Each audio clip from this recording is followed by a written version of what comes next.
Professor Ranjit Mishra ji हमारे साथ जुड़ गए हैं। भारत वो कांग्रेस के प्रवक्ता हैं। रंजीत जी, बहुत स्वागत आपका हिंदी खबर में। रंजीत जी, आपकी प्रतिक्रिया चाहूंगा सर, इस पूरे जनादेश को किस तरह से देख रहे हैं आप? सुनील जी, ऐसा है कि आज का जनादेश भारतीय जनता पार्टी ने कमबैक किया है, उसके बारे में बताइए। देखिए, सबसे पहले तो मैं दिल्ली की जनता का धन्यवाद करूंगा, अपने मोती नगर के परिवारजनों का धन्यवाद करूंगा, मेरे ऊपर जो जिन्होंने आशीर्वाद दिया, मेरे पिताजी, हमारे मोदी जी का आशीर्वाद, अमित शाह जी का आशीर्वाद, नड्डा जी का आशीर्वाद, उनकी ब्लेसिंग, उनका जो स्नेह रहा, उनके लिए मैं उन सबको बहुत बहुत धन्यवाद करता हूं। जिस प्रकार से सब लोग दिल्ली के अंदर भी और मेरी मोती नगर विधानसभा के अंदर भी कार्यकर्ता भी लगे रहे, उनका भी दिल से बहुत बहुत धन्यवाद। ये जीत जो है जनता की जीत है और जिस प्रकार से उन्होंने एक जो जिम्मेवारी सौंपी है उसको हम निश्चित तौर के ऊपर अच्छी तरह निभाएंगे। और एक जो हमने प्रण लिया है कि मेरी मोती नगर विधानसभा दिल्ली की नंबर 1 सीट होगी डेवलपमेंट के मामले में, इसको लेके हम आगे बढ़ेंगे। मैं मोती नगर के अपने सभी परिवारजनों का हृदय की गति से बहुत बहुत धन्यवाद करता हूं और अपने शीर्ष नेतृत्व का, जिन्होंने मेरे पर भरोसा जताया, चाहे प्रधानमंत्री जी हों, हमारे गृह मंत्री जी हैं, राष्ट्रीय अध्यक्ष जी हैं, प्रदेश नेतृत्व प्रदेश अध्यक्ष जी हैं, प्रदेश के संगठन मंत्री जी हैं, राष्ट्रीय संगठन मंत्री जी हमारे, सबने जो मेरे ऊपर आशीर्वाद दिया और जो उन्होंने मेरे ऊपर वो किया, बहुत बहुत धन्यवाद है। मेरे परिवार का बहुत धन्यवाद है जो मेरे पास खड़े रहे। यहाँ पर केजरीवाल जी ना सिर्फ दिल्ली इलेक्शन हारे बल्कि वो अपनी सीट भी हार गए, उसके बारे में क्या बोलेंगे? देखिए, जनता ने ये बता दिया कि झूठों की राजनीति, मक्कारों की राजनीति नहीं चलती और ये जो झूठ और मक्कार हैं, जो हमेशा झूठ बोलते हैं और सिर्फ लोगों को बरगलाते हैं, उसको आज जनता ने नकार दिया है। और ये तो तस्वीरें हम लगातार दिखा भी रहे हैं और जो प्रतिक्रियाएं आ रही हैं रंजीत सर, उसके लिए हम माफ़ी चाहेंगे क्योंकि बीच बीच में वो प्रतिक्रियाएं भी हम अपने दर्शकों को जरूर सुनाएंगे। लेकिन मैं आपसे आपकी टिप्पणी अब जानना चाहूँगा, आप इस मैंडेट पर क्या कह रहे थे? सुनील जी, मेरा ये कहना है कि आज का जनादेश भारतीय जनता पार्टी के पक्ष में है, उनको बधाई। लेकिन दिल्ली की जनता को जो उम्मीदें हैं, जैसे यमुना को लेकर हो, प्रदूषण को लेकर हो, आपने देखा होगा पिछले 10 वर्ष में दिल्ली को इन लोगों ने गैस चेंबर में तब्दील कर दिया और उसमें भारतीय जनता पार्टी भी दोषी रही। ऐसा नहीं है कि केवल आम आदमी पार्टी दोषी रही, भारतीय जनता पार्टी भी दोषी रही। प्रोफेसर साहब, मैं आपसे ये भी समझना चाहूंगा। मैं मेरे नई दिल्ली के मतदाताओं का धन्यवाद करता हूं। मैं लाखों कार्यकर्ताओं का जिन्होंने जी जान मेहनत करी है उनका धन्यवाद करता हूं। मैं हमारे प्रधानमंत्री जी आदरणीय श्री नरेंद्र मोदी जी का, ये जीत अगर सही मायने में है तो उन्हीं की है, क्योंकि दिल्ली की जनता ने उनके ऊपर में विश्वास जताया है। हमारे पार्टी के राष्ट्रीय अध्यक्ष आदरणीय श्री जेपी नड्डा जी का, गृह मंत्री आदरणीय श्री अमित शाह जी का, कि उन्होंने मिलकर ये चुनाव को अपने हाथों में लिया, कमान ली, धुआंधार प्रचार किया, कार्यकर्ताओं का मनोबल बढ़ाया, तो ये सभी की जीत है। परवेश जी, ये बताइए पहली प्राथमिकता क्या होगी? देखिए, हमारी तो पहली प्राथमिकता में यहाँ की महिलाओं को 2500 रुपये का हमने वायदा किया है। हमने सारे करप्शन के ऊपर में SIT का गठन करने की बात करी थी। हमने यमुना रिवर फ्रंट बनाने की बात करी थी। दिल्ली में पॉल्यूशन कम करने की बात करी थी। दिल्ली में ट्रैफिक कंजेशन कम करने की बात की थी। सारी की सारी दिल्ली को अच्छा सुंदर बनाना, दिल्ली को अच्छी राजधानी बनाना, जैसे दुनिया में राजधानी होती हैं वैसा बनाना कि दिल्ली वालों को ऐसी राजधानी पे गर्व हो, ऐसी राजधानी मिलके बनाएंगे, तो सारी हमारी प्राथमिकता है। परवेश, सबसे पहली जो प्राथमिकता है CM पद की, अगर दिल्ली की बात करें तो आपका नाम सबसे पहले आ रहा है, क्या कहिए इस पर? देखिए, हम ऐसी पार्टी में काम करते हैं जिसमें पार्टी का विधायक दल तय करता है, उसके बाद में पार्टी की लीडरशिप उस पर अपनी मोहर लगाती है, तो जो पार्टी का निर्णय होगा वो सबको मंजूर होगा। सर, रंजीत जी, अब आप बताइए, कांग्रेस का कितना बड़ा हाथ है भाई? आपका तो चुनाव चिन्ह हाथ और इस जीत में।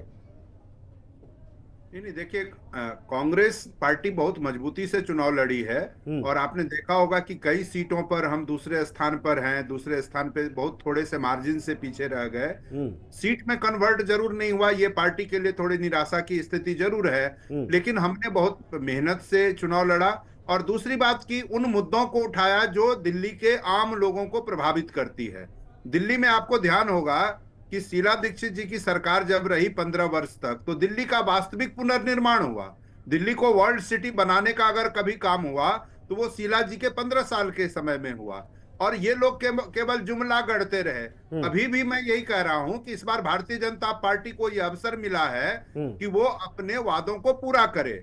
इसका ऐसा ना हो कि नमामि गंगे जैसा हस्र हो जाए, या काला धन लाएंगे 15-15 लाख सभी के खाते में जाएंगे वैसा हस्र कर दें, या 2 करोड़ रोजगार देंगे प्रति वर्ष वैसा हस्र कर दें, या किसानों की आय दुगुनी कर देंगे वैसा हस्र करें। मुझे लगता है कि अब दिल्ली की आपको भी उम्मीदें बहुत सारी हैं भारतीय न्याय जनता करना पार्टी से, चाहिए। जो वादा किया है उन्होंने उस वादे को पूरा करने के लिए प्रवेश वर्मा कह ही रहे थे। मैं आऊँगा आपके पास प्रोफेसर सर, और ये भी समझने की कोशिश करूंगा कि जिन सीटों पर भारतीय जनता पार्टी 1000 के आंकड़े से कम पर जीती है, वहां तो आपने पूरा खेल खराब कर दिया आम आदमी पार्टी का। मैं समझूंगा आपसे, लेकिन चित्रा के पास चलेंगे भी। बिल्कुल, और इस बीच एक बड़ी खबर भी है, वो भी बता देते हैं। जहां दिल्ली के रुझानों में बीजेपी के जीत के बाद हिंदी खबर से बीजेपी प्रदेश अध्यक्ष वीरेंद्र सचदेवा ने देखिए खास बातचीत की, और दिल्ली के सीएम चेहरे को लेकर क्या कुछ कहा है वो भी आपको सुनवाते हैं। राजधानी के रण में भारतीय जनता पार्टी की जीत पर हमारे साथ बात करेंगे बीजेपी के प्रदेश अध्यक्ष वीरेंद्र सचदेवा जी। मैंने आपसे सुबह भी कहा था, आज फिर कह रहा हूँ, ये जीत हमारे राष्ट्रीय नेतृत्व की जीत है, माननीय प्रधानमंत्री के नेतृत्व की जीत है, और दिल्ली की जनता ने माननीय प्रधानमंत्री के विकास के हाथ को पकड़ा है।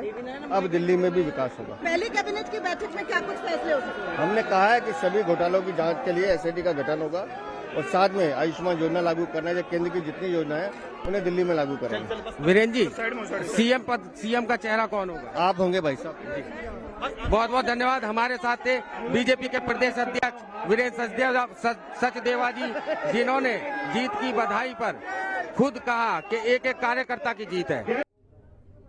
और वहीं कृष्णनगर सीट से देखिए बीजेपी के प्रत्याशी यानी डॉक्टर अनिल गोयल ने आप प्रत्याशी विकास बग्गा को हरा दिया। बीजेपी के प्रत्याशी डॉक्टर अनिल गोयल ने जीत के बाद हिंदी खबर से बातचीत की, उन्होंने क्या कुछ कहा है वो भी सुनिए। डॉक्टर साहब, हिंदी को आपका स्वागत आप कर चुके हैं, क्या जीत के बाद क्या कीजिए? सबसे कल सुबह से 8 बजे से ऑफिस में आना, काम शुरू करना। जीत के बाद आम आदमी पार्टी जो 10 साल का शुक्र आपने साफ कर दिया है, क्या कहना चाहते हैं? दिल्ली को 10 साल में नर्क बना दिया, दिल्ली को कूड़े के पहाड़ों के ढेर के तले दबा दिया, दिल्ली की सड़कों को सब तोड़ फोड़ कंद फड़ी हुई है, सीवर ओवरफ्लो हो रहे हैं, पानी आता नहीं, गरीब कल्याण की योजना बंद, डेवलपमेंट जीरो। अब डबल इंजन की सरकार मोदी जी के नेतृत्व में दिल्ली को नए विकास के पथ पर ले जाएगी। देखा गया दिग्गज नेता भी वो हारने दे, बेईमान है, झूठ और लूट को जनता ने बता दिया, आप झूठे हो यार, लुटेरे हो, बाहर हो। जनता बहुत समझदार है दिल्ली। प्रोफेसर रंजीत जी, जवाब दीजिए, 1000 से कम वोटों के अंतर से जो सीटें भारतीय जनता पार्टी ने जीत दर्ज की है उन पर, वहां तो आपने पूरा खेल बिगाड़ा है। इसीलिए कहा भी जा रहा था चुनाव के दरमियान कि कांग्रेस वोट कटुआ साबित होगी। देखिए, कांग्रेस पार्टी किसी का वोट काटने के लिए चुनाव नहीं लड़ रही थी, और इसका प्रमाण है कि संदीप दीक्षित जी जैसे, अलका लांबा जी जैसे कैंडिडेट हमने दिए। आपने देखा होगा फरहाद सूरी बहुत मजबूती से जंग पूरा लड़े। तो ये बड़ी बड़ी सीटों पर भी कांग्रेस ने अपने बड़े चेहरों को उतारा, और कई सीटों पर हमें काफी अच्छा समर्थन भी मिला है।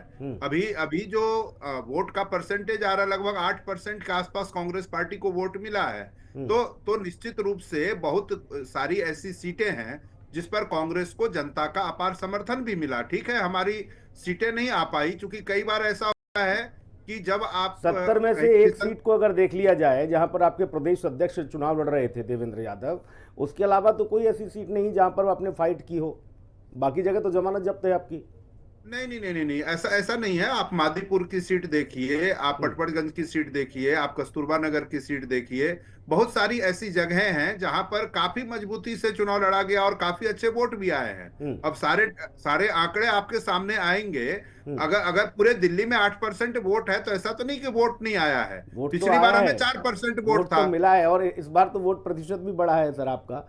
यही मैं कह रहा हूं कि पिछली बार हमें केवल 4% वोट मिला था। और दूसरी बात की कांग्रेस पार्टी आम जनता के मुद्दों को बहुत शिद्दत से उठाती रही, इस बात को तो आप भी अप्रिशिएट करेंगे। दूसरी बात की एक चीज देखिए सुनील जी, कि जब अरविंद केजरीवाल आए थे तो उस समय उन्होंने भ्रष्टाचार को मुख्य मुद्दा बनाया था, और खुद भ्रष्टाचार के गर्त में चले गए शराब घोटाले में। लोकपाल की नियुक्ति अभी तक उन्होंने नहीं की, न तो दिल्ली में न पंजाब में। तो जनता तो ये चीज देखती है ना। कोरोना काल में आपने लोगों की सेवा नहीं की, अपने शीश महल बनाने में लगे रहे। दूसरी तरफ भारतीय जनता पार्टी भी बड़े बड़े वादे तो करती है लेकिन उसको पूरा नहीं करती है। तो इस बार भी वैसा जुमला ना हो जाए जिस तरह से भारतीय जनता पार्टी जुमला फेंकती है और निकल जाती है। तो दिल्ली के जनता के साथ वैसा नहीं करे, यमुना की सफाई करे जिस तरह से उन्होंने वादा किया है।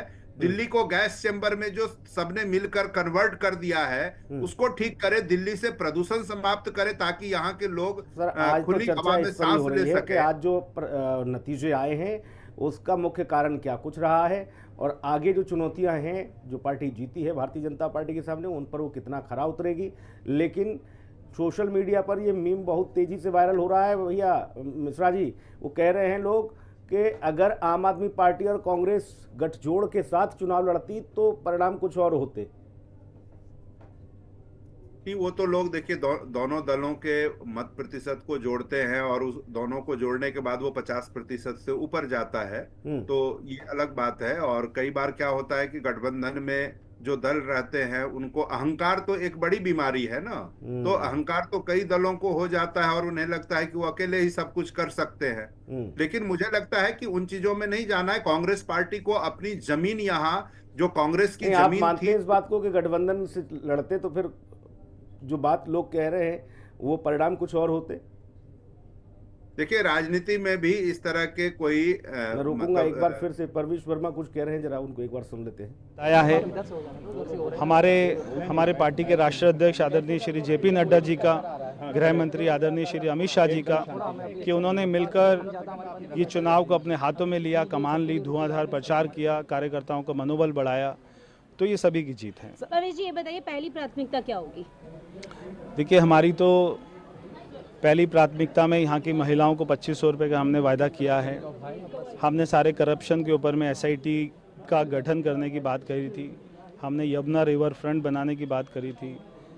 दिल्ली में पोल्यूशन कम करने की बात करी थी। दिल्ली में ट्रैफिक कंजेशन कम करने की बात की थी। सारी की सारी दिल्ली को अच्छा सुंदर बनाना, दिल्ली को अच्छी राजधानी बनाना, जैसे दुनिया में राजधानी होती हैं वैसा बनाना कि दिल्ली वालों को ऐसी राजधानी पे गर्व हो, ऐसी राजधानी मिलके बनाएंगे। तो सारी हमारी प्राथमिकता है। परवेश सबसे पहली जो प्राथमिकता है CM पद की अगर दिल्ली की बात करें तो आपका नाम सबसे पहले आया है, क्या कहिए इस पर? देखिए हम ऐसी पार्टी में काम करते हैं जिसमें पार्टी का विधायक दल तय करता है, उसके बाद में पार्टी की लीडरशिप उस पर अपनी मोहर लगाती है। तो जो पार्टी का निर्णय होगा वो सबको मंजूर होगा। सर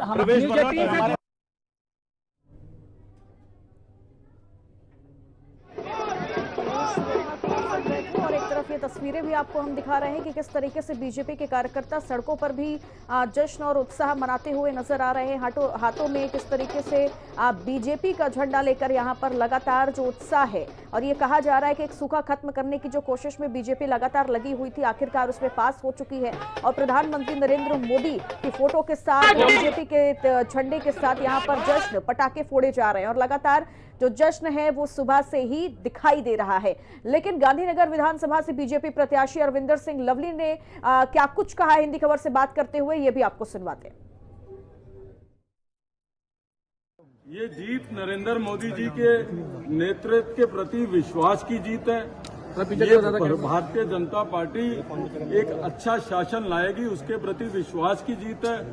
दिल्ली में जो 10 साल से आम आदमी पार्टी का कुशासन चल रहा था उसके अंत की जीत है। और मैं समझता हूं कि प्रधानमंत्री जी के आशीर्वाद से दिल्ली में एक ऐसी सरकार बनेगी जो दिल्ली के लोगों को उनकी बुनियादी समस्याओं से हल दिलवाएगी और दिल्ली में जो है कानून का राज जो है स्थापित करेगी।